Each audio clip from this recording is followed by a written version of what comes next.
الحمدللہ رب العالمین والصلاة والسلام علی محمد الامین فاعوذ باللہ من الشیطان الرجیم اللہ الرحمن الرحیم۔ خواتین و حضرات،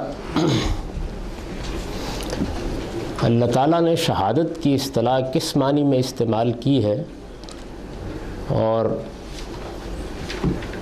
جس منصب کا شہادت کے لفظ سے ذکر کیا وہ دنیا کی تاریخ میں ان کو حاصل ہوا، اس پر ہم کافی تفصیل سے گفتگو کر چکے ہیں۔ اس کے بعض ضمنی مباحث باقی ہیں اور میں اس لیکچر کی ابتدا انہی سے کروں۔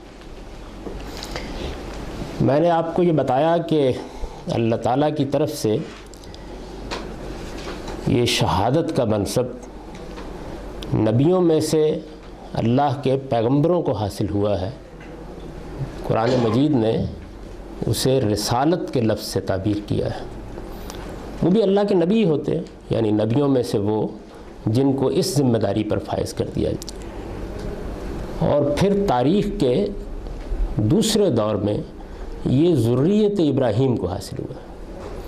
یہی وہ چیز ہے جس کو قرآن امامت سے تعبیر کرتا ہے۔ ذریت ابراہیم کی پہلی شاخ بنی اسحاق یا بنی اسرائیل کم و بیش 2000 سال تک اس ذمہ داری کو ادا کرتے رہے ہیں۔ اس کے بعد سیدنا مسیح علیہ السلام نے ان پر اتمام حجت کیا۔ پھر رسول اللہ صلی اللہ علیہ وسلم کی بعثت بنی اسماعیل میں ہوئی ہے، اور سورہ بقرہ، قرآن مجید کی سورہ بقرہ در حقیقت انہی دو شاخوں میں سے ایک سے دینونت یا شہادت کی ذمہ داری لے کر دوسرے کو دینے کا بیان ہے، اور اس میں بڑی تفصیل کے ساتھ اس کو زیر بحث لایا گیا ہے۔ میں نے ان دونوں شاخوں کی دینونت کو بالکل متوازی رکھ کر یہ بتا دیا تھا کہ ایک ہی قانون دونوں میں کار فرما رہا ہے۔ قرآن مجید نے بنی اسرائیل کے معاملے میں اس قانون پر خود تبصرہ کر دیا ہے، سورہ بقرہ میں کیا ہے، سورہ بنی اسرائیل میں کیا ہے، اس کو بھی میں نے آپ کے سامنے رکھ دیا تھا، اور قرآن مجید کے بعد دوسرے مقامات پر بھی کیا ہے۔ بنی اسماعیل کے ساتھ جو معاملہ ہوا بہنے ہی اسی قانون کے ساتھ ہوا ہے، یعنی ذریت ابراہیم کی دوسری شاخ، لیکن اس پر کوئی تبصرہ چونکہ اللہ تعالیٰ کی طرف سے ہمارے پاس موجود نہیں ہے، وہ قرآن مجید کے بعد دنیا میں یہ ذمہ داری انجام دیتے رہے ہیں، تو اس کو سمجھنے کی کلید یہ ہے کہ بنی اسرائیل کی جو تاریخ قرآن مجید نے سنائی ہے اس کو سامنے رکھ کے سمجھ لیجیے، یعنی اس کا ایک بڑا سادہ اصول یہ ہے۔ تو میں نے اس میں یہ بتایا ہے کہ بنی اسرائیل کے ساتھ یہ معاملہ کس طریقے سے ہوتا رہا، اور پھر بیان ہی اسی طریقے سے بنی اسماعیل کے ساتھ ہوا ہے، یعنی کوئی فرق اس میں نہیں ہے، سوائے اس کے کہ بنی اسماعیل کے ہاں 3 بڑے جرائم کا ارتکاب ہوا، معاف کیجیے گا بنی اسرائیل کے ہاں، اس لیے ان کو سزا بھی بڑی ہولناک دی گئی۔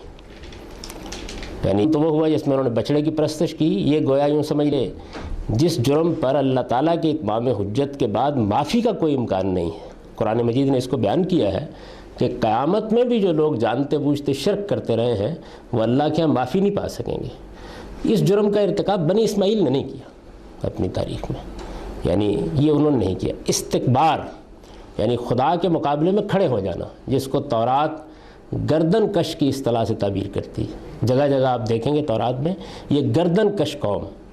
تو استکبار کا جرم بھی ایک بڑا جرم ہے، اور اس جرم کے بارے میں بھی قرآن مجید نے یہ کہا ہے کہ اونٹ سوئی کے ناکے میں داخل ہو سکتا ہے لیکن کوئی مستکبر جنت میں نہیں جا سکتا۔ تو گویا یہ شرک کے برابر کا جرم ہے۔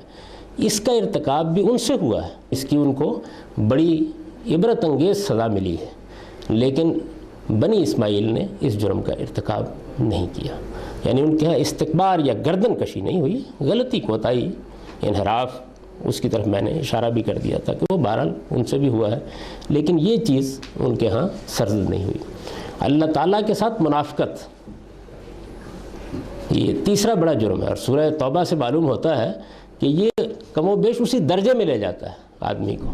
اللہ تعالیٰ کے ساتھ منافقانہ رویہ، جس کا ایک مظاہرہ جس طرح کہ میں نے اشارہ کیا تھا اس وقت ہوا جب ایک بستی میں اللہ تعالیٰ نے ان کی آزمائش کی اور انہوں نے اللہ کے ساتھ ہیلا کر کے مچھلیاں پکڑنی شروع کر دیں یوم السبت میں، تو اس کی بھی بڑی عبرت انگیز سزا ملی۔ قرآن مجید یہ کہتا ہے نا کہ ان کے باطن اور ظاہر کو مسخ کر دیا گیا اور یہ بالکل جانور بنا دیے گئے۔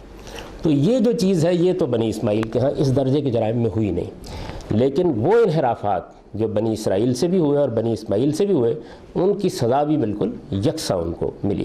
میں نے ان انحرافات کو بھی گنوا دیا تھا اور یہ بتا دیا تھا یہ تاریخ میں ان سے انحرافات ہوئے ہیں۔ بنی اسماعیل کے جو انحرافات ہیں ظاہر ہے کہ وہ مطالعے کا موضوع ہیں، اور اس میں نے اصول بیان کیا کہ میں ان کو کیسے سمجھتا ہوں، یعنی میں نے ان کو سمجھنے کا طریقہ یہ اختیار کیا ہے کہ بنی اسرائیل پر جو قرآن کا تبصرہ ہے اسی کی روشنی میں اس کو سمجھ لیا جائے۔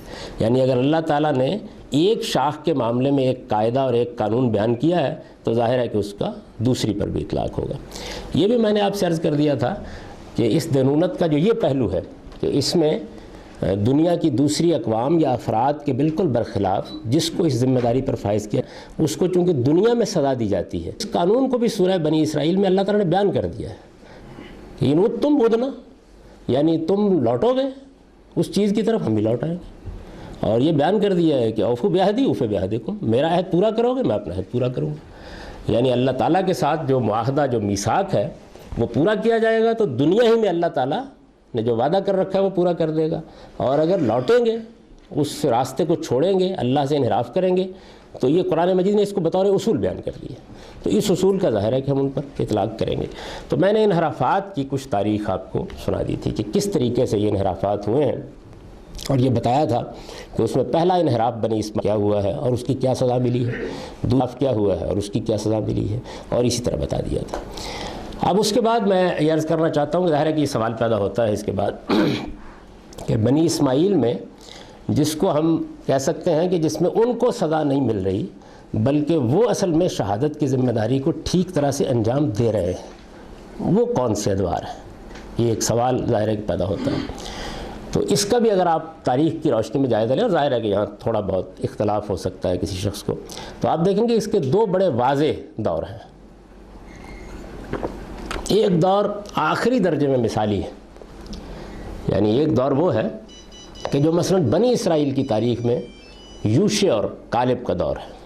میں نے عرض کیا تھا نا کہ انہوں نے جب سیدنا موسیٰ علیہ السلام کے کہنے پر جہاد سے انکار کر دیا، چونکہ دینونت کے منصب پر فائز، اس میں تو یہ نا کہ یہ لوگ اعلیٰ ہوتے ہیں، یعذبہم اللہ، اور قرآن مجید نے اس کو بیان بنی اسماعیل کے بارے میں کہ اگر تم نے یہ ذمہ داری نہ دی تو یستبدل قوما غیرکم ثم لا یکونوا امثالکم، میں پھر تمہیں تو فنا کروں گا اور تمہاری جگہ ایک دوسری قوم اٹھاؤں گا اور وہ تمہارے جیسے پھر نہیں ہوں گے۔ یعنی یہ جب ذمہ داری سے انہوں نے سیدنا موسیٰ واقعہ بیان کیا قرآن مجید نے، اور ان کو 40 سال تک کی صحرا نوردی کی سزا دی گئی، اور اس زمانے میں جس طرح کی حکومت ان کے ہاں قائم کی ابو بکر نے، یوشع اور کالب نے، وہ دو لوگ، قرآن مجید یہ کہتا ہے نا کہ ساری کی ساری قوم 40 سال تک سزا یافتہ قوم کی حیثیت سے صحرا گردی کرے گی، ایک بھی شخص فلسطین میں ان میں سے داخل نہیں ہوگا سوائے ان دو لوگوں کے، ان دو آدمیوں کے، رجلان، قرآن مجید نے ان کا ذکر کیا ہے، ان دو آدمیوں کے جنہوں نے اس وقت کہا کہ ہم سیدنا موسیٰ کے ساتھ کھڑے ہونے کے لیے تیار ہیں، اور اپنی قوم کو بھی ترغیب دی۔ تو یہی بات میں سیدنا موسیٰ علیہ السلام کے خلفاء ہوئے، جیسے سیدنا ابو بکر، سیدنا عمر، سیدنا عثمان ہوئے۔ تو جس طرح ان کا وہ ابتدائی دور ہے بالکل اسی طرح بنی اسماعیل کے ہاں جو مثالی دور ہے، یعنی جس میں حرف رکھنا مشکل ہے، غلطی کوتاہی تو بہرحال انسان سے ہوتی ہے، وہ سیدنا ابو بکر کا دور ہے، سیدنا عمر کا دور ہے، سیدنا عثمان کا دور ہے، اور پھر سیدنا عمر بن عبدالعزیز کا دور ہے۔ یعنی اگر آپ دیکھیں تو یہ بالکل نمایاں نظر آئیں گے، ایسا نہیں ہے کہ اس میں کوئی تاریخ کی دو تعبیریں کرنے کی ضرورت ہے۔ یعنی سیدنا عمر بن عبدالعزیز کا دور اتنا تابناک ہے اس معاملے میں کہ بنی امیہ کے خلاف جو کچھ بھی تاریخ میں لوگ بیان کرتے ہیں وہ بھی کچھ نہیں کہہ سکتے ان کے بارے میں، یا رکھ سکتے ان کے بارے میں۔ انہوں نے بالکل ابو بکر اور عمر کے زمانے کی خلافت کو زندہ کر دیا، وہی آداب، وہی حدود، وہی شان، وہی تقوی، وہی ایمان، ہر چیز گویا بالکل دوبارہ نمایاں ہے۔ تو ایک تو یہ چار خلفاء ہیں، یعنی سیدنا عمر، سیدنا عثمان اور سیدنا عمر بن عبدالعزیز۔ اس کے بعد ایک دوسرا درجہ ہے جس میں ملوکیت کا وہی انحراف موجود ہے جو بنی اسرائیل، اور میں نے آپ کو یہ بتایا تھا کہ جب بنی اسرائیل نے یہ انحراف کیا ہے تو اللہ تعالیٰ نے اس پر بہت ان کو تنبیہ کیا، اور وہ تورات میں موجود ہے، انہیں کہا ہے کہ یہ نہ کرو۔ جو میں نے تمہارے لیے شورا پر مبنی نظام قائم کیا ہے اور جس میں تم ایک آزاد قوم کی حیثیت سے اپنے فیصلے کرتے ہو، وہ آج کی اصطلاح میں کہیے تو ایک جمہوری نظام جو تمہارے اندر قائم کیا ہے، اس کو قائم رکھو۔ یہ بادشاہت تمہیں لے ڈوبے گی، لیکن یہ نہیں مانے۔ یعنی اس وقت جو کہ مکالمہ اللہ تعالیٰ کے ساتھ براہ راست ہے، تو یہ نہیں مانے۔ اللہ تعالیٰ نے گویا ان کے ہاں بادشاہت ہونے دی۔ چنانچہ 3 بڑے بادشاہ ہوئے نا، طالوت جس کو تورات ساؤل کہتی ہے، پھر داؤد، پھر سلیمان۔ یعنی یہ ان کے ہاں بادشاہت کے زمانے کے جلیل القدر لوگ ہیں، جن میں گویا یوں سمجھ لیجئے کہ یہ خیر پر قائم ہے، خیر امت ہے جن کے زمانے میں۔ تو ہمارے ہاں بھی سیدنا ابوبکر، عمر، عثمان اور عمر بن عبدالعزیز کے علاوہ جو دوسرا بہترین دور ہے ان کا، وہ سیدنا امیر معاویہ کا زمانہ ہے، سیدنا امیر معاویہ کا اور ولید بن عبد الملک کا، اور کسی حد تک ہشام بن عبد الملک کا، یہ ان کا زمانہ ہے۔ آپ دیکھیں کہ جس طرح بنی اسرائیل کے ہاں بالکل قطعی طور پر منطقی طریقے سے یہ قانون لاگو ہوتا ہے کہ جیسے ہی یہ خیر امت بنتے ہیں، یعنی ان کے ہاں، تو اللہ تعالیٰ کیا کرتے ہیں؟ وہ بات جو قرآن میں کہی ہے، میرا وعدہ پورا کروں، یعنی وہ وعدہ فوراً ظہور پذیر ہو جاتا ہے۔ اور کس طرح ظہور پذیر ہوتا ہے؟ رفاعیت، شان، اللہ کے معجزے، اللہ کی مدد، یعنی جس کا میں نے ذکر کیا تھا کہ یعنی وہاں پھر نوبت وہ پہنچ جاتی ہے کہ پرندے جو ہیں برتی ہو رہی ہیں، جنات ذمہ داریاں انجام دینے کے لیے آ رہے ہیں، علوم و فنون اور غیر مرئی علوم و فنون، نفسی علوم و فنون اس درجے میں پہنچ گئے ہیں کہ سلیمان کا دربار کا ایک آدمی کہتا ہے کہ ملکہ سبا کا تخت یہ لیجئے، چشم زن میں نے لا کے ہزاروں میل سے یہاں پیش کر دیا۔ تو اللہ تعالیٰ کی رحمت، جس کو قرآن مجید کہتا ہے نا کہ جب دنونت کوئی بستی ایمان لاتی ہے تو وہ اپنے پاؤں کے نیچے سے کھاتی ہے اور اپنے سر کے اوپر سے رزق حاصل کرتی ہے، اور جس کو سیدنا نوح علیہ السلام نے بیان کیا کہ یرسل السماء علیکم مدرارا، تو ایک طرف وہ رفاعیت شروع ہو جاتی ہے اور دوسری طرف طاقت دنیا پر شروع ہو جاتی ہے۔ یعنی معلوم ہوتا ہے کہ ایک کے بعد دوسرا ملک، دوسرے کے بعد تیسرا ملک وہ گرتا چلا جا رہا ہے، اور یہ اس مقام پر کھڑے ہوتے ہیں جس کی تعبیر ہمارے ہاں تاریخ میں اس طرح کی جاتی ہے، جیسے صحابہ کرام کہتے تھے کہ ایمان لاؤ، جزیہ دو، ورنہ لڑنے کے لیے تیار ہو جاؤ۔ یعنی یہ صورتحال گویا اس درجے میں ہوتا ہے۔ جیسے ہی انحراف کرتے ہیں فوراً بعد یہ عمل بند ہو جاتا ہے۔ اب انحراف کے درجے کے لحاظ سے معاملہ کر رہے ہیں اندر ان کے، اگر انحراف کا درجہ کم ہے تو صرف یہ عمل بند ہوتا ہے، اور اگر وہ انحراف اس سے آگے بڑھ گیا ہے تو پھر وہ جس کو رسول اللہ صلی اللہ علیہ وسلم نے بیان کیا ہے کہ میرے بعد زمین میں دھسنے کا عذاب اور اس طرح کی چیزیں تو نہیں ہوں گی، لیکن تم ایک دوسرے کی گردنیں، تو یہ گردنیں مارنے کا عذاب جو ہے ان کے اوپر کر دیا جاتا ہے۔ یعنی جیسے اللہ تعالیٰ کی اس دینونت میں ان کے ہاتھ استعمال ہوتے ہیں دوسروں کو عذاب دینے کے لیے، پھر ان کے اپنے ہاتھ اپنے آپ کو عذاب دینے کے لیے استعمال ہونا شروع ہو جاتے ہیں۔ نوعیت گویا ان 2 حصوں میں۔ اس کے بعد باقی ان کا جو کچھ بھی ہے، ویسے تو آپ دیکھیں نا کہ عباسیوں کے 37 خلفاء بغداد اور عراق میں ہوئے ہیں، 18 خلفاء مصر میں ہوئے ہیں، یعنی کوئی معمولی درجے کی چیز، لیکن اس سب کے اندر کچھ بھی نہیں ہے۔ یعنی وہی چیز ہے، وہ چیز حاصل ہی نہیں ہوئی۔ اتنی بڑی سلطنت ہے عباسیوں کی، یعنی آپ تاریخ نکال کے دیکھیے، مجال نہیں ہے کسی ایک قوم کے خلاف طاقت میں کامیاب ہو سکیں، اتنی بڑی سلطنت ہے۔ یعنی بمشکل اپنے آپ کو سنبھالے ہوئے ہیں، یا پھر رفاعیت کا ایک دور، ہارون مامون کا آپ کہہ سکتے ہیں کہ وہ میں نے بتا دیا تھا کہ انہوں نے کیا انحرافات کیے ہیں اور کس طریقے سے انہوں نے یہ معاملہ کیا ہے۔ تو یہ جو بنی اسماعیل کی دینونت ہے، اس کی مدت قدیم صحیفوں میں ظاہر ہے کہ جس طریقے سے بنی اسرائیل ہیں اسی طرح بنی اسماعیل ہیں، ان کی مدت صحیفوں میں 1000 سال مقرر کی گئی ہے۔ یعنی یہ بتایا گیا ہے کہ یہ 1000 سال تک رسول اللہ کی بعثت سے ان کو کھڑا کیا، اور پھر یہ 1000 سال تک دنیا میں دینونت کے اس منصب پر فائز رہیں گے۔ میں یہ چاہتا ہوں کہ آپ کے سامنے یوحنا عارف کے مکاشفے کا وہ حصہ رکھ جس میں یہ بیان کیا گیا ہے کہ 1000 سال تک یہ اس طرح فائز ہوں گے، اور اس کے بعد یہ بھی بتایا گیا ہے کہ قیامت کی شروعات کیسے ہوں گی، اور پھر قرآن مجید نے جو یہ کہا ہے کہ ان شروعات میں جو اصل چیز ہے وہ یاجوج ماجوج کا خروج ہے، تو اس کو کیسے بائبل بیان کرتی ہے۔ یہ جو یوحنا عارف کا مکاشفہ ہے یہ بالکل بائبل کے آخر میں ہے، یعنی یہ آخری باب ہے بائبل کا۔ اس کے شروع میں یہ بتا دیا گیا ہے کہ یہ در حقیقت سیدنا مسیح علیہ السلام کا مکاشفہ ہے، اور اس کی روایت یوحنا نے کی ہے، اس لیے اس کو یوحنا عارف کا مکاشفہ کہا جاتا ہے۔ اب یہ دیکھیے کہ اس میں کیا ہوا ہے۔ یہ ایک مفصل چیز ہے، اس میں ایک مکاشفے کا مطلب یہ ہے کہ ایک روحانی عالم میں جیسے نبی صلی اللہ علیہ وسلم کو رویا ہوئی ہے جس کو ہم معراج کہتے ہیں، اسی طرح ایک روحانی عالم میں کچھ حقائق دکھائے گئے ہیں، اور ان حقائق کو اس میں یہ بڑا مفصل ہے، بہت طویل ہے۔ نبی صلی اللہ علیہ وسلم کی بعثت پر یہ آتا ہے جب، تو پھر دیکھیے کیسے آتا ہے۔ کہتے ہیں پھر میں نے آسمان کو کھلا، یعنی یہ وہ اپنا خواب، اپنا رویا، مکاشفہ، جو بھی انبیاء علیہ السلام کے ساتھ معاملہ ہوتا ہے اس کو بیان کر رہے ہیں۔ پھر میں نے آسمان کو کھلا دیکھا تو کیا دیکھتا ہوں کہ ایک نکرا گھوڑا ہے، سفید گھوڑا ہے، نکرا چاندی کو کہتے ہیں نا، ایک سفید گھوڑا ہے، اور جو اس پر سوار ہے وہ صادق اور امین کہلاتا ہے۔ یہ نبی صلی اللہ علیہ وسلم کے گویا وہ نام ہے کہ جو اب تاریخ کا لابدی حصہ بن چکے ہیں، یعنی صادق اور امین تو گویا یوں یہ سمجھ لیجیے کہ آپ کا تعارف تھا، لوگ کہتے تھے۔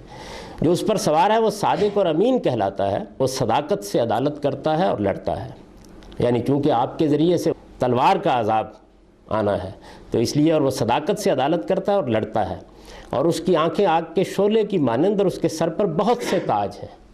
اس کے سر پر بہت سے تاج ہیں، مطلب یہ ہے کہ بہت سی بادشاہتیں، تو یہ معلوم ہے نا کہ کیسے پھر گری ہیں، روما، ایران، یعنی جس طریقے سے یہ گویا سارے تاج سرور عالمی کے سر پر ہیں۔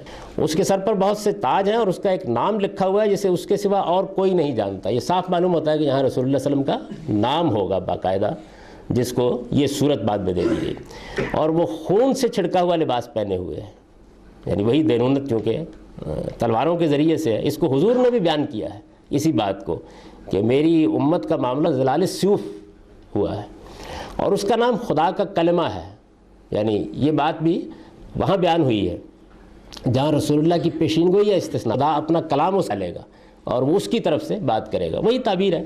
اور آسمانی فوجیں صاف کتانی لباس پہنے ہوئے نکرا گھوڑوں پر سوار ہو کر اس کے پیچھے پیچھے ہو لیتی ہیں۔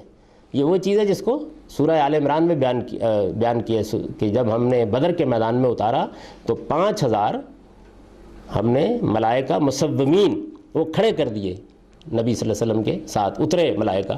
وہ بیان کیا نا شاعر نے، فضائے بدر پیدا تیری نصرت کو، اتر سکتے ہیں گردوں سے قطار اندر۔ ایک پورا باب ہے قرآن میں جس میں یہ بیان کیا گیا کہ وہ کیسے اترے فرشتے، اور انہوں نے کیا کام کیا۔ چنانچہ بدر میں لڑنے والے لوگ جو ہے، قرآن نے بھی بیان کیا اسے، اور وہ بھی بیان کرتے ہیں۔ قرآن نے بیان کیا کہ ہم نے فرشتوں سے کہا کہ ان کی گردنیں اور پورے سامنے کر دو تاکہ یہ اس کو کاٹ کر پھینک دیں۔ اور وہ تاریخ میں ابن ہشام میں ہے مشہور واقعہ کہ جب پوچھا گیا واپس، بھائی تم لوگوں نے تو سارے سردار مار دیے، ہم نے تو بندھے ہوئے اونٹ مارے ہیں، یعنی صورتحال یہ تھی۔ تو فرشتے اس طرح کھڑے ہوں گے، اس کے منہ سے تیز تلوار نکلتی ہے تاکہ اس سے قوموں کو مارے، اور وہ لوہے کے عصا سے ان پر حکومت کرے گا، اور وہ قادر مطلق خدا کے سخت غضب کی مے کے کولوں میں روندے گا، اور اس کے لباس اور ران پر یہ نام لکھا ہے، بادشاہوں کا بادشاہ اور خداوندوں کا خداوند۔ سرور عالم کی تعبیر اسی سے ہمارے ہاں رسول اللہ صلی اللہ علیہ وسلم کے لیے رائج ہوئی ہے۔ یہ تو مکاشفے میں نبی صلی اللہ علیہ وسلم کے بارے میں وہ آگئے ہیں، پیچھے بیان کر رہے ہیں سب کے بارے میں، سیدنا مسیح کا ہے، پھر سب کا ہے، اس کے بعد حضور کی جو بعثت ہے اس کو انہوں نے بیان کیا۔ اچھا، اب اس کے بعد وہ کہتے ہیں کہ پھر میں نے ایک فرشتے کو آسمان سے اترتے دیکھا جس کے ہاتھ میں گہراؤ کی کنجی اور ایک بڑی زنجیر تھی، اور اللہ کو پکڑا جو پرانا سانپ یعنی ابلیس اور شیطان ہے، اور 1000 برس کے لیے، یعنی 1000 سال کے بعد رسول اللہ کی بعثت کے بعد گویا یہ زمانہ جو ہے یہ بنی اسماعیل کی دینونت کا دور ہے۔ اچھا، اس کے بعد یہ واضح ہو جائے گا آگے جیسے آپ دیکھیں گے اس کو۔ اور جب 1000 برس پورے ہو چکیں گے، 1000 سال کے لیے باندھ دیا ہے ابلیس کو، اور 1000 برس پورے ہو چکیں گے تو شیطان قید سے چھوٹے گا اور نکلے گا، اور ان قوموں کو فریب دے گا جو زمین کے چاروں کونوں میں ہیں، یعنی جوج اور ماجوج کو۔ یعنی جب 1000 برس پورے ہو چکیں گے تو پھر اس کے بعد وہ نکلے گا، اور نکل کر اب ان قوموں کو جو زمین کے چاروں کونوں میں ہیں، یعنی بالکل یہ سمجھیے کہ یہ درمیان میں ہے نا ساری پٹی مشرق وسطیٰ کی، تو چاروں کونوں میں، اور اس وقت بھی یہی صورتحال ہے۔ وسط ایشیا سے ان کی ہجرت یورپ میں ہوئی ہے، امریکہ میں ہوئی ہے، پھر آسٹریلیا میں ہوئی ہے، تو ایسے اس کو دوسری جگہ آگے دیکھیں گے آپ، زمین کے پھاٹکوں سے تعبیر کیا گیا ہے۔ اور جب 1000 برس پورے ہو چکیں گے تو شیطان قید سے چھوٹے گا اور ان قوموں کو فریب دے گا جو زمین کے چاروں کونوں میں ہیں، یعنی یاجوج اور ماجوج کو، اور انہیں لڑائی کے لیے جمع کرے گا۔ وہ شمار میں سمندر کی ریت کی مانند ہوں گے، وہ تمام زمین کی وسعت پر پھیل جائیں گے، اور مقدسوں کی لشکرگاہ اور عزیز گھیر لیں گے۔ یہ تعبیر ہے مدینے اور مکے کی قدیم صحیفوں میں۔ مقدسوں کی لشکرگاہ، اس سے نکلے نا 10,000 صحابہ، جس کو تورات کہتی ہے 10,000 قدوسیوں نے مکے کو فتح کیا ہے، تو یہ مقدسوں کی لشکرگاہ ہے۔ یہاں گویا تیار ہوئے ہیں صحابہ کرام، اور پھر 10,000 کی تعداد میں انہوں نے جا کر، اور پھر اس کے بعد پوری دنیا کے لیے نکل کھڑے ہوئے ہیں۔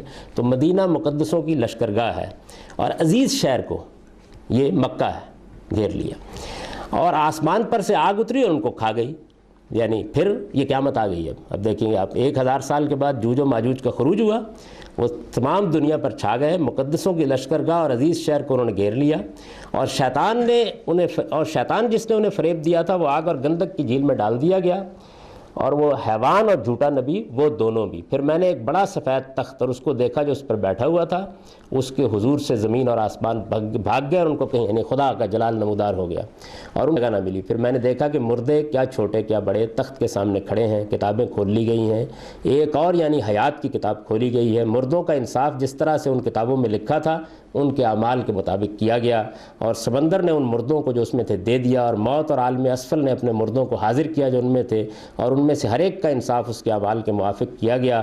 پھر موت اور عالم اسفل آگ کی جھیل میں ڈال دیے گئے، یہ دوسری موت ہے، اور جس کسی کا نام کتاب حیات میں لکھا روا نہ پایا گیا وہ جھیل میں ڈال دیا گیا۔ یعنی یہ گویا اللہ تعالیٰ کی طرف سے دینونت ہے۔ پھر میں نے ایک نئے آسمان اور نئی زمین کو، یہ جنت کا بیان ہے، وہ جہنم تھی، کیونکہ وہ پہلا آسمان اور پہلی زمین جاتی رہی تھی اور سمندر بھی نہیں رہا تھا۔ پھر میں نے مقدس شہر یعنی نئی یروشلم کو خدا کے پاس سے آسمان سے اترتے دیکھا۔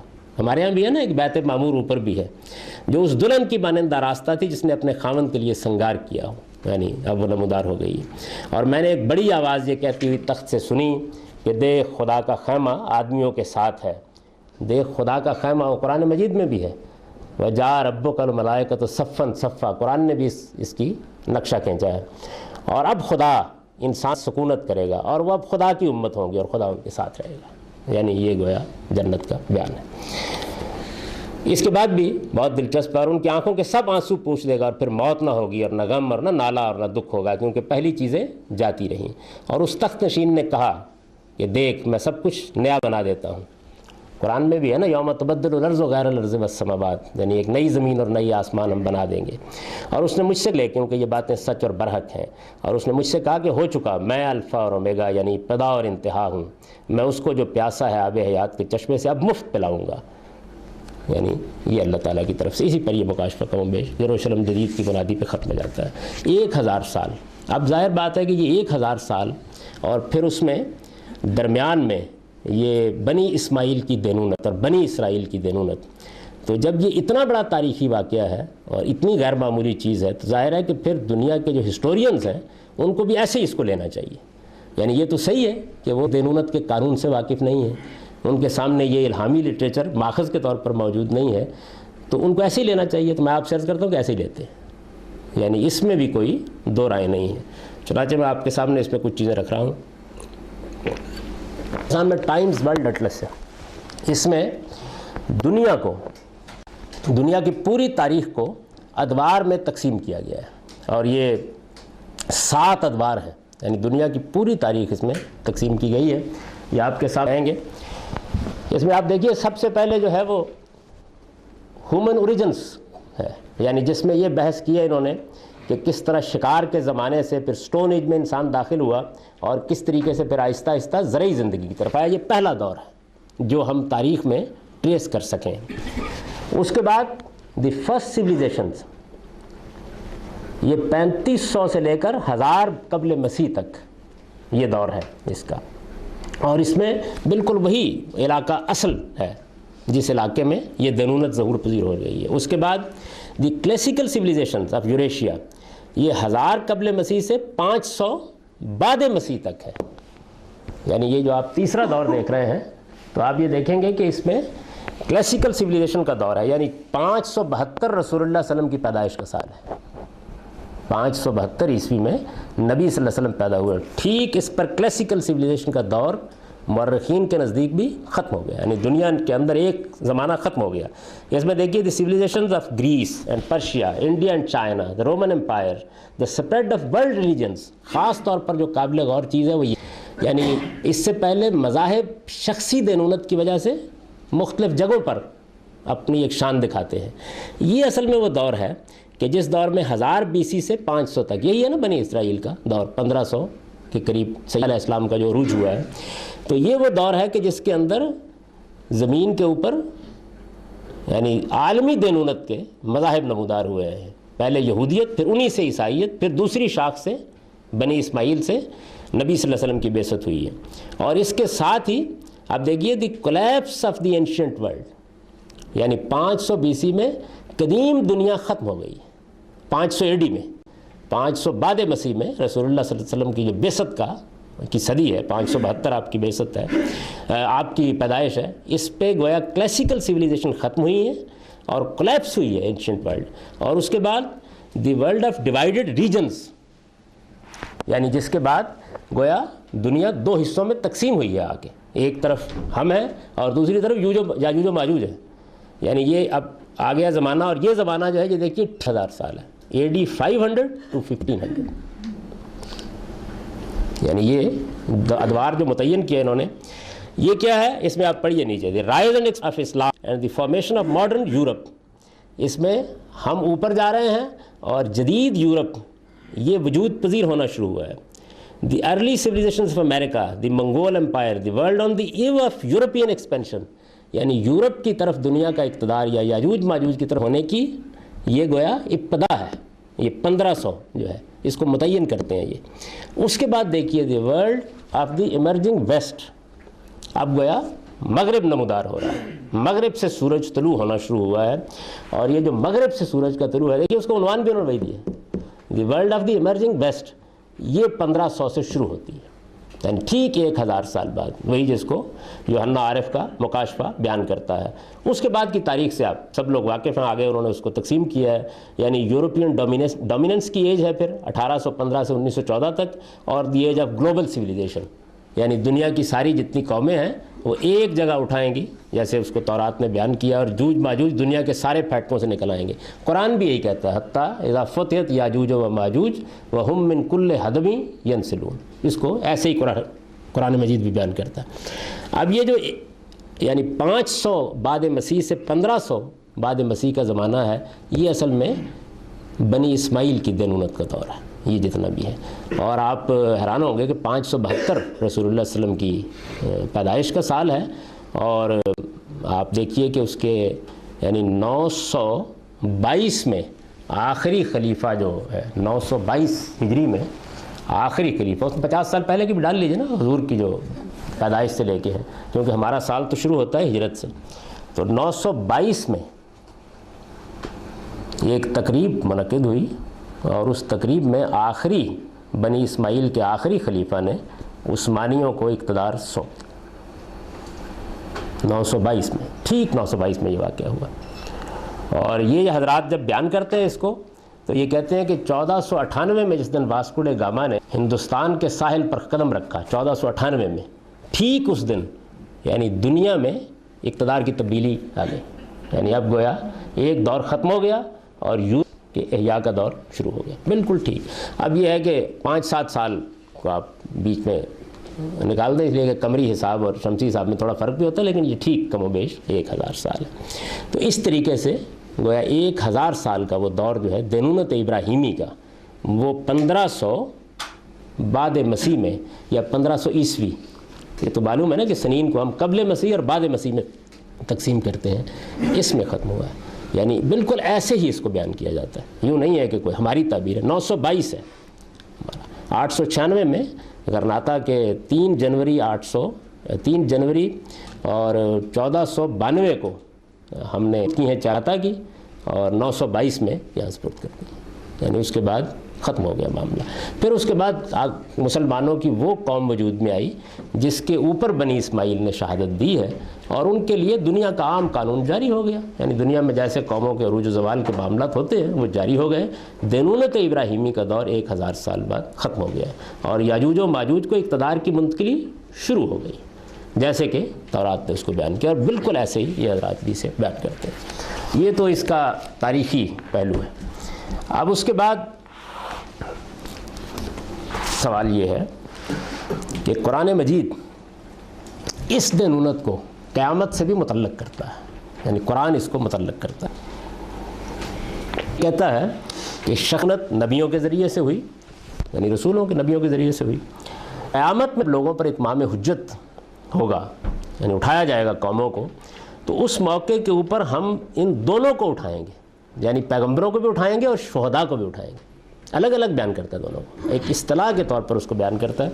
چنانچہ سورہ زمر میں دیکھیے، یہ 39 نمبر سورہ ہے، 68-69 آیت ہے۔ یہ آیت یہ وَنُفِخَ فِي الصُّورِ، اور اس دن سور پھونکا جائے گا، فَصَعِقَ مَن فِي السَّمَاوَاتِ وَمَن فِي الْأَرْضِ إِلَّا مَن شَاءَ اللَّهُ، تو زمین و آسمان میں جو بھی ہیں سب بے ہوش ہو کر گر پڑیں گے سوائے ان کے جنہیں اللہ چاہے گا۔ ثُمَّ نُفِخَ فِيهِ أُخْرَى، پھر دوسری مرتبہ وہی سور پھونکا جائے گا، فَإِذَا هُمْ قِيَامٌ يَنظُرُونَ، تو یکایک وہ کھڑے ہو کر دیکھنے لگیں گے۔ وَأَشْرَقَتِ الْأَرْضُ بِنُورِ رَبِّهَا، اور زمین اس دن سے نہیں تیرے پروردگار کے نور سے روشن ہوگی۔ وَوُضِعَ الْكِتَابُ، اور عمل کا دفتر کھول دیا جائے گا۔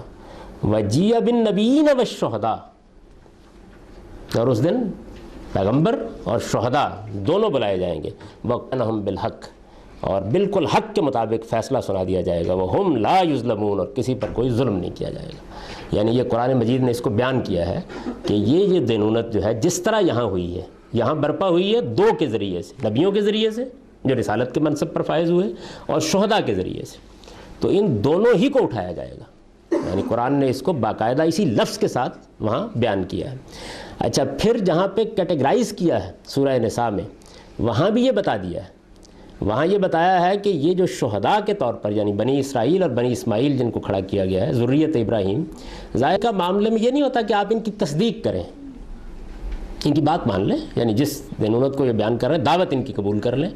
تو ظاہر ہے کہ جو لوگ ان کی دعوت قبول کرتے ہیں وہ اگر نیکی اختیار کریں تو ان کے لیے قرآن کی اصطلاح صالحین، اچھے لوگ ہوں، اور پیغمبر جب آتے ہیں تو ان میں ان کی دعوت پیغام ہوتا ہے، اس کے ساتھ اصل میں ان کو ماننا، ان کی تصدیق کرنا ناگزیر ہوتا ہے، جیسے کہ ہم سب مانتے ہیں، یعنی نبیوں پر ایمان لاتے ہیں نا، تو دینونت برپا کرنے والے شہداء پر ایمان لانے کا مسئلہ نہیں ہوتا، تو اسی وجہ سے ان کو ماننے والے کو قرآن مجید اپنی اصطلاح میں کہتا ہے صدیقین۔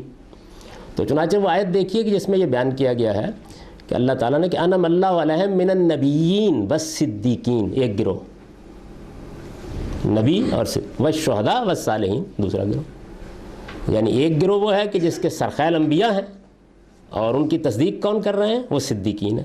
ہمارے ہاں سیدنا صدیق اکبر کو صدیق اکبر کہا جاتا ہے، یعنی وہ صدیقین میں سب سے بڑے صدیق ہیں، اور اس کے بعد شہداء ہیں، شہداء یعنی یہ جن کو اللہ تعالیٰ نے کھڑا کیا ہے اسی منصب کے اوپر۔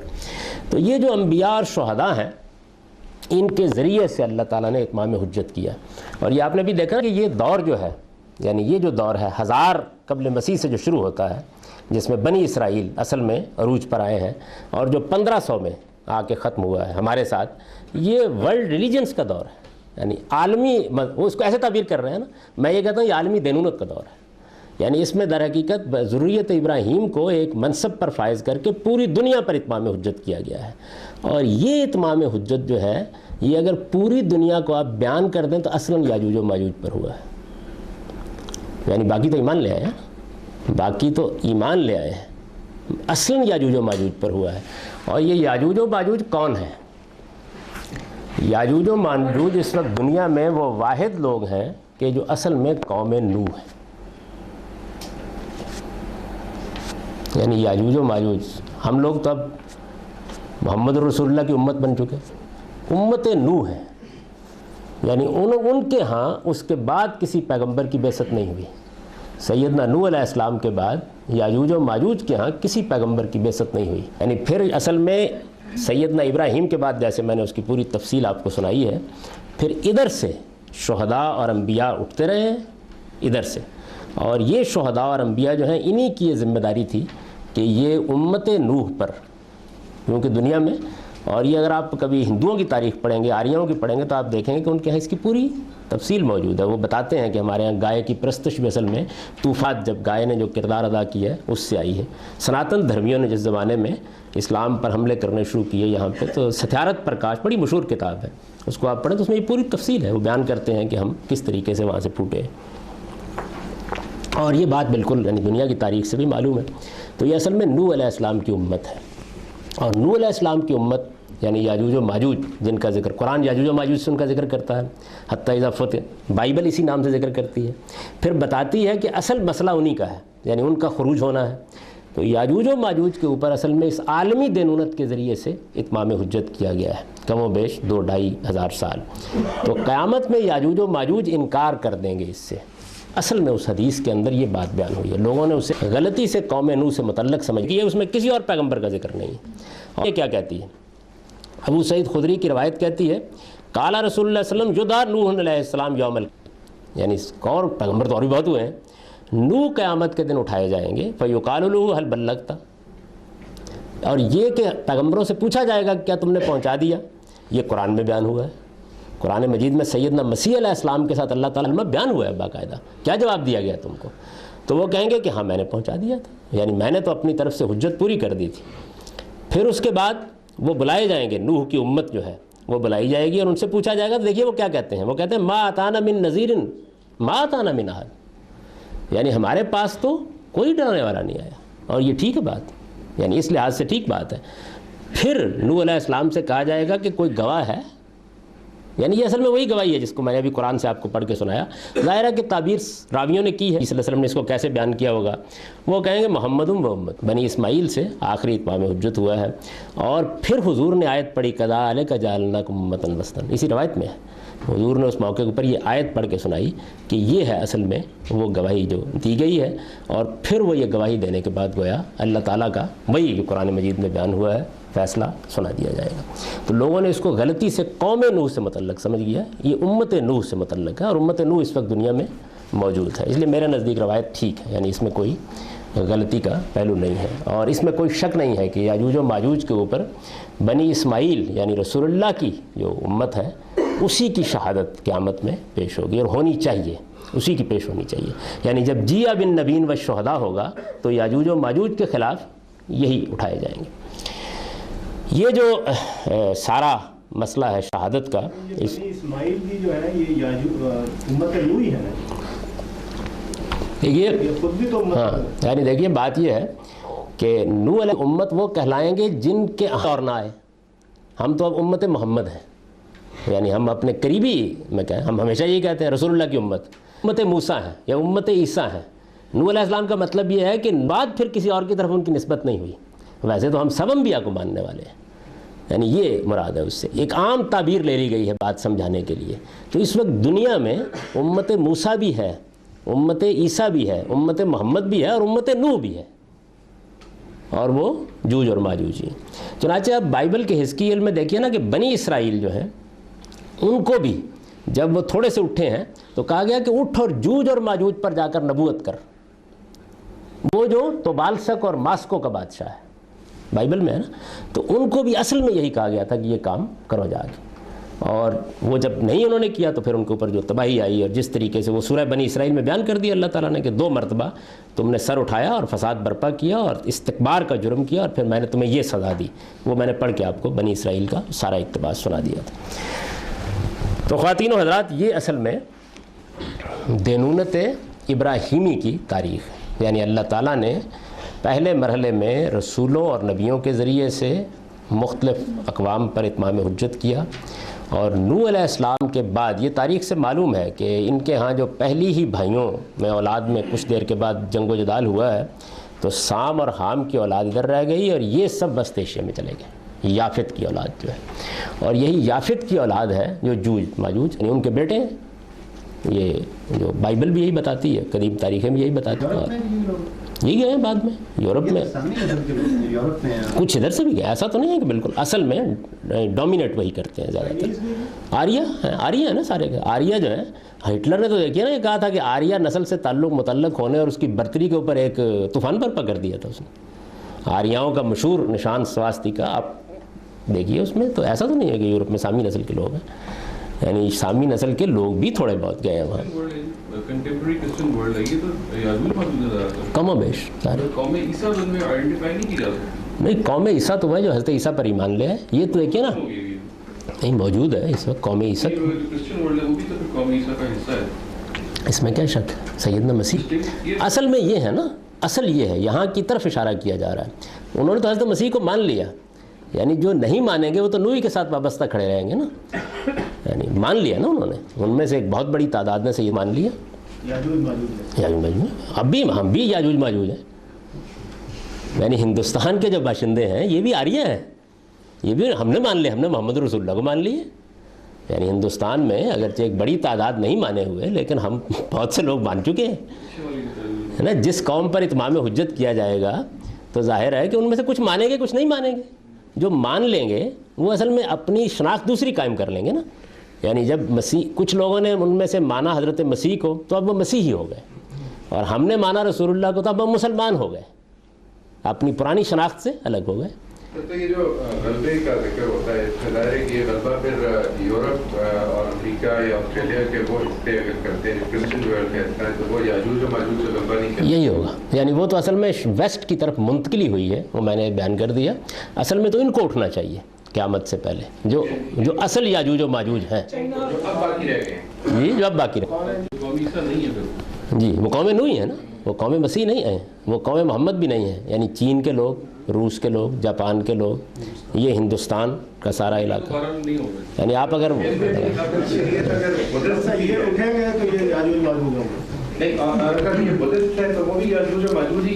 وہ تو پیغمبروں میں چونکہ ذکر ان کا نہیں ہے، وہ تو ایک ریفارمر ہیں، صوفی ہیں بنیادی طور پر. اصل میں بدھ جو ہیں وہ ایک بہت بڑے صوفی ہیں، وہ ایک الگ بحث ہے. بدھ کیا ہے، کیا ان کی تعلیم کیا ہے. ٹھیک ہے جی، لیکن میرا مطلب یہ تھا جی کہ پھر ان کو پھر بھی یاجوج و ماجوج ہی کی کیٹیگری میں رکھا. ایسا ہی کہا جائے گا، اس لیے کہ وہ تو چلے آ رہے ہیں نا اپنے. بہت سے انہوں نے مذاہب مشرکانہ اور متصوفانہ اختیار کر لیے ہیں. ہم صوفی ہو گئے ہیں بڑی تعداد میں. یعنی اس وقت مسلمان جو ہیں وہ 90% صوفی ہیں، لیکن بہرحال امت محمد تو ہے، چلے آ رہے ہیں. یعنی ایک بالاجمال بات جو ہے وہاں کہی گئی ہے، جو وہاں میں نے آپ سے عرض کی. تو یہ میرے نزدیک یہ صورتحال ہے جس کو قرآن مجید بیان کرتا ہے. یعنی ایک دینونت رسولوں کی، جو شخصی دینونت جس کو میں کہتا ہوں. دوسری دینونت ذریت ابراہیم کی، جس میں پہلے سیدنا اسحاق کی اولاد، سیدنا یعقوب کی اولاد کو اس منصب پر فائز کیا گیا. اور پھر ایک بار ذہن میں زندہ کر لیجئے کہ دینونت کا مطلب کیا ہوگا، کہ وہ قوم دنیا میں خدا کی جزا و سزا کا نمونہ بن جائے گی. اگر وہ حق پر ہوگی تو اس کے ذریعے سے اتمام حجت ہوگا، اور اس کو حق ہوگا کہ وہ دنیا کو سزا دے دے. یعذبہم اللہ بایدیکم، اللہ ان کو پھر تمہارے ہاتھوں سے سزا دلوائے گا. اور اگر وہ کرے گی تو خود اس پر سزا کا تازیانہ برس جائے گا، یعنی فوراً دنیا میں اس کو سزا مل جائے گی. مارکیٹوں میں ذکر ہے جی. اس میں تو نارتھ امریکہ میں اگر آپ دیکھیں تو آسٹریلیا کو دیکھیں تو بیسیکلی تو قوم عیسیٰ ہیں. اس کا مطلب یہ تو پھٹک پہ ہے نہیں، یعنی جو لوگ ہیں وہ تو سینٹرل ایشیا میں ہیں. وہ اصل میں اصل ہے. دیکھیے دو چیزوں کو الگ الگ کیجئے. ایک ہے یاجوج و ماجوج، ایک ہے قوم نوح یا امت نوح. یعنی امت نوح یاجوج و ماجوج کا ایک حصہ ہے. حدیث کو خلط ملط نہ کریں بائبل کے بیان کے ساتھ، یہ دو الگ ہیں. یاجوج و ماجوج تو سب ہیں. وہاں جو روایت میں بیان ہوا ہے وہ یہ ہے کہ جن کے جو یہ کہیں گے قیامت میں اٹھ کے، یعنی نوح کے علاوہ جن کے پاس کوئی نہیں آیا، نوح کے بعد کوئی نہیں آیا. تو دو الگ الگ باتیں ہیں. یعنی ایک ہے دنیا کے پھاٹکوں پر کون آباد، وہ یاجوج و ماجوج ہیں. ایک یہ ہے کہ امت نوح کون سی ہے. تو امت نوح تو وہ ہے نا کہ جنہوں نے، یعنی جب ہم رسول اللہ کو مان کے کھڑے ہو گئے تو اب ہم امت نوح نہیں رہے. یہ بات کچھ کنفیوزنگ ہے. یعنی یہ بات کہ وہ حضرت نوح کی طرف نسبت جو ہے ان کی، جبکہ وہ ہو سکتا ہے ان میں سے اکثریت اب ایتھیزم پر کھڑی ہے، نمبر ایک. دوسرا یہ کہ نہیں آیا کوئی سے کون مراد، کیا مراد ہے، جبکہ نبی صلی اللہ علیہ وسلم کی اس روایت میں یہ بات ہو رہی ہے کہ شہادت دی گئی ہے بعد میں میری امت نے، یعنی شہادت دی ہوگی ان پہ. نہیں، ان کے ہاں جس طرح کے پیغمبر بنی اسرائیل میں آئے ہیں یا اس علاقے میں آئے ہیں، ایسا کوئی پیغمبر ان کے ہاں نہیں آیا. وہ ما اتانا من نذیر بیان کر رہے ہیں. شہداء تو اس طرح سے انذار اور بشارت نہیں کرتے. نہیں سر، وہ تو یعنی وہ نفی کر رہے ہیں اس بات. اکثریت جو موجود، بلکہ اکثریت کیا دنیا میں 100% لوگ جو موجود ہیں ان کے پاس کوئی نبی نہیں آیا. یعنی یہ بات میں شاید اپنی بات واضح نہیں کر سکتا. یعنی ہمارے پاس ہے نا کون، محمد رسول اللہ. ہمارے پاس تو نہیں آیا. ہمارے یعنی ہم نے مان لیا. ہمارے پاس سے مراد یہ ہے کہ لوگ ہیں کہ جو یہ نہیں کہہ سکتے، اب انہوں نے پہچان لیا، مان لیا. ان کے کہنے کو باب نہ سمجھیے. یعنی وہ جواب میں یہ کہہ رہے ہیں کہ ہمارے پاس کوئی خبردار کرنے والا نہیں آیا، بس اتنی بات کہہ رہے ہیں. جیسے آپ یہ فرماتے جی مان لیا، تو پھر اس کا لازمی تقاضا یہ ہوتا ہے کہ جن لوگوں کی آپ بات کر رہے ہیں امت نوح کی، انہوں نے نوح کو تو مانا ہو. تو نوح کو مانتے ہیں، یعنی نہیں، میری گزارش سن لیجئے، نوح علیہ السلام کی اتمام حجت کے بعد ہی اصل میں وہ کھڑے ہیں. تمام آریہ تاریخوں میں ان کا ذکر موجود ہے. اصل میں آہستہ آہستہ خود فراموشی ہو رہی ہے. وہ ہمارے ہاں بھی ہو رہی ہے. یہ خود فراموشی جو ہے یہ تو تاریخ کے مختلف ادوار میں ہو جائے گی. ان کی نسبت کس سے ہوگی؟ جب کبھی بھی پیشین گوئیوں میں یا آنے والے ادوار میں ذکر کیا جاتا ہے تو نسبت کس سے ہوگی؟ یعنی نوح علیہ السلام کے اتمام حجت کے بعد پھر ان کے پاس کوئی نظیر نہیں آیا. یہ ٹھیک کہتے ہیں وہ، یعنی براہ راست ان کے پاس کوئی نظیر نہیں آیا. پھر اس کے بعد اصل میں شہداء اٹھائے گئے ہیں، یعنی یہ بنی اسرائیل اور بنی اسماعیل اٹھائے گئے ہیں کہ یہ ان پر اللہ کی حجت تمام کریں. ان کی اپنی قوم سے کوئی نظیر نہیں اٹھا. ما اتانا من نذیر ما اتانا من احد، یہ ان کا جواب ہے. اصل الفاظ کیا ہوں گے؟ مطلب میں نے روایت کی طرف اشارہ کیا ہے کہ اس کو اس روشنی میں سمجھا جائے. یعنی یہ مطلب نہیں ہے کہ ضرور ان الفاظ میں الجھ جایا جائے. یعنی قوم اس وقت دنیا کے اندر ایک علاقہ وہ ہے کہ جس علاقے کے اندر پیغمبروں کا انذار براہ راست ہو گیا ہے. کہتے ہیں نا، دیکھیے سارے پیغمبر سارے پیغمبر اسی علاقے میں آئے ہیں. ہم جو ہیں ہمیں نہ شمار کریں، ہم لوگ تو اصل میں یاجوج و ماجوج کے اندر سے جب دعوت پہنچی تو ایمان لانے والے لوگوں میں سے. اس کے نتیجے میں یاجوج و ماجوج نہیں رہے. نہیں، ہم یاجوج ہیں، ہم امت نوح نہیں رہے. ہم امت نوح نہیں رہے. قیامت جو ہے وہ ہمارے غلبے سے آنی ہے. نہیں، ہم یاجوج و ماجوج تو ہیں لیکن امت نوح، ہم امت نوح نہیں رہے. یاجوج و ماجوج تو ہم بھی ہیں. آن کے لوگ جو آریہ ہیں یہ بھی یاجوج و ماجوج ہیں. اور اسی طریقے سے ہم دو چیزوں کو الگ الگ کیجئے. ایک یاجوج و ماجوج ہے اور ایک امت نوح ہے. امت نوح نہیں ہے ہم، یعنی ہم مسلمان اور امت نوح نہیں رہے. ہم یاجوج و ماجوج تو ہیں. لیکن سر اس میں جو غلبہ کا چاہے تورات کو لیا جائے، قرآن کو لیا جائے، جو دونوں جگہوں پر ذکر ہے وہ امت نوح کا تو نہیں، یاجوج و ماجوج کا ہے. نہیں، میں دیکھیے دو الگ الگ باتیں ہیں. میرا خیال یہ ہے کہ دونوں باتیں ہی بالکل خلط ملط ہو گئی ہیں. ایک ہے یاجوج و ماجوج کا غلبہ، قیامت کے قریب اس کا ہونا، یہ ایک الگ بحث ہے.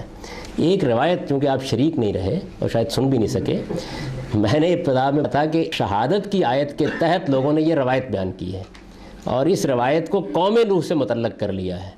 اس روایت کا یاجوج و ماجوج کی بحث سے کوئی تعلق نہیں. یہ روایت میں نے الگ بتایا ہے، یہ شہادت سے متعلق ہے. یعنی سوال جو ہے واضح اور میں یہ عرض کر رہا ہوں کہ روایت سے متعلق میرا سوال نہیں ہے. تو پھر اس کو الگ امت نوح کی بحث کو الگ کر دیں. اب مسئلہ یہ ہے کہ ابھی آپ نے جو نریشن کی ہے اور پھر اس کے بعد یاجوج و ماجوج کا تعین کیا ہے اور پھر اس کا امت نوح کے حوالے سے. نہیں، یہ دو الگ الگ باتیں ہیں. میں پھر عرض کر دوں کہ یاجوج و ماجوج کا ایک حصہ وہ ہے اس وقت کہ جو اصل امت نوح کی صورت میں موجود ہے. یاجوج و ماجوج امت نوح نہیں ہے. یعنی پھر روایتی خلط ملط ہو رہی ہے نا. یعنی دو باتوں کو الگ الگ کر لیں. ایک چیز یہ ہے کہ یاجوج و ماجوج کون ہیں اور ان کا خروج ہوگا قیامت سے پہلے. ایک یہ بات ہے، یعنی یہ بتایا گیا ہے، اس صحیفہ یوحنا آیا گیا ہے اور قرآن میں بھی بتایا گیا ہے کہ 1000 سال تک تو رہے گا معاملہ مسلمانوں کے ہاتھ میں یا بنی اسماعیل کے ہاتھ میں، جیسے میں نے اب اس کی تعبیر کر دی. اس کے بعد یاجوج و ماجوج کی دنیا شروع ہو جائے گی، یعنی ان کا عروج شروع ہو جائے گا. تو ساری ویسٹرن ورلڈ اصل میں یاجوج و ماجوج ہے. ہم یہ ہندوستان کے لوگ، ہندوستان میں اصل میں ہم ابھی اقلیت ہیں. بنیادی طور پر تو ہندوستان کے لوگ ہیں نا، وہ بھی یاجوج و ماجوج ہی ہے، یاجوج و ماجوج ہی ہے. چین بھی یاجوج و ماجوج، اصل یاجوج و ماجوج کا وطن چین ہی ہے. چین اور روس کا یہ وسط ہے. جو اس سے تو ایسا معلوم ہوتا ہے کہ جی اینی نیشن بسائڈ بنو ابراہیم یاجوج و ماجوج ہے. دنیا کی تاریخ سے ہی معلوم ہوتا ہے. نہیں، سامی نسلیں یہ آباد ہیں. دیکھیے اب ایران جو ہے اس کے اوپر سے شروع ہوتی ہیں اور افریقہ میں آباد ہیں. بس سامی جب ذکر کرتا ہے، میرا سوال اصل میں ڈائریکٹلی ہے وہ روایت نہیں ہے. میرا سوال میں خدا کا شکر ہے روایت کا کوئی تعلق اس سے نہیں. جی، اور الحمدللہ اس کے نتیجے میں میری غیر حاضری بھی ایشو نہیں رہتی. پھر بھی حاضری ضروری ہے. یعنی آپ کو الگ الگ کیجیے. میں نے ایک یہ بات بیان کی ہے، میں پھر عرض کر دوں، میں نے ایک یہ بات بیان کی ہے کہ جو شہادت بنی اسرائیل نے اس دنیا میں دی ہے، قیامت میں بھی وہ اس شہادت کے لیے اٹھائے جائیں گے. یعنی جس طرح اللہ کے نبیوں نے جو شہادت دی ہے وہ اٹھائے جائیں گے، اسی طرح قرآن کہتا ہے کہ یہ بھی اٹھائے جائیں گے، شہداء بھی اٹھائے جائیں گے. تو یہ جو شہادت ہے یہ اسی طرح واقع ہوگی. یہ دیکھیے بات یہ ہے کہ حضرت اس میں سے اس کو سمجھنے کا بڑا آسان طریقہ وہ ہے کہ سورہ مائدہ کا خاتمہ پڑھ کہ حضرت مسیح سے پوچھا جائے گا یہ کیا شہادت ہے.